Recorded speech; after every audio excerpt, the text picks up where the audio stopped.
how to share photos from gallery to WhatsApp and other apps on Samsung Galaxy S26 Ultra. So let's start the video. First of all, go to app library. Now here, so click on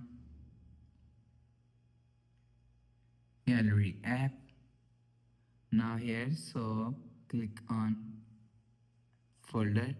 So click on this three dot icon and click on select. So after click on select, you will select pictures from here.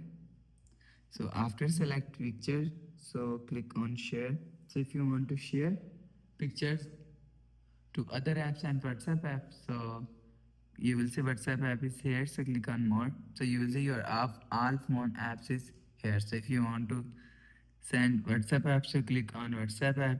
You will see. So after click on WhatsApp app, you will see contact is showing here. So click on contact and click on share. You will see your pictures is shared. So after the process, go back to home screen, refresh phone. So that's how you can share photos from gallery to WhatsApp and other apps on Samsung Galaxy S26 Ultra. So if you like the video, please subscribe. Thanks for watching.